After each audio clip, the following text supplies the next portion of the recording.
Bismillah ar-Rahman ar-Rahim. One more event in this month is the birth of some of the seventh Imam's children. The first of Dhul Qa'dah is reported to be the day of the wiladat of Hazrat Ma'asuma, and the 11th of Dhul Qa'dah is the day of the wiladat of our 8th Imam. Once a group of people from another city came looking for the 7th Imam with questions for him. The Imam was traveling and the questions were left at the house of the Imam. When the people came back to the house to collect the answers, they were told that the Imam had still not returned, but that his daughter Fatimatul Ma'asuma had answered the questions. They left very satisfied and by chance met the 7th Imam on the way out of the city. He looked at the answers and said, Fidaha abuha, Fidaha abuha, Fidaha abuha.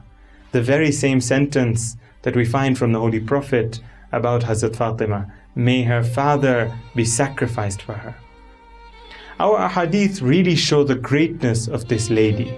The 8th Imam says that whosoever visits her will get Jannah. Her ziyarah has phrases that show the true value of this lofty lady. In the ziyarah we pray for her shafa'ah and intercession. Imam al-Ridha was once with his companions in the central mosque in Marw, and people spoke about the different opinions about Imamat. The reporter says, I went to my master and mentioned what the people were discussing.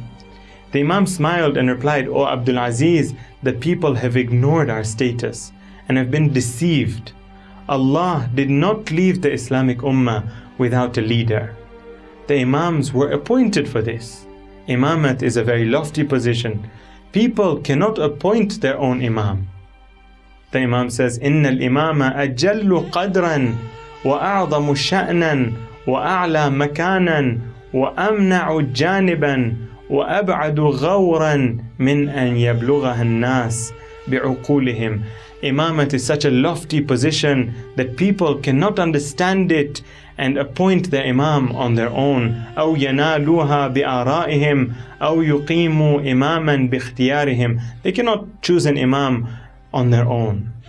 The Imam goes on to explain in this lengthy hadith the different qualities of the Imam, our guide, our helper, out of all of our problems and troubles, but not just any guide. Pay attention to this line of the hadith, Al-Imam Al-Anis Al-Rafiq, Al-Walid Al-Rafiq.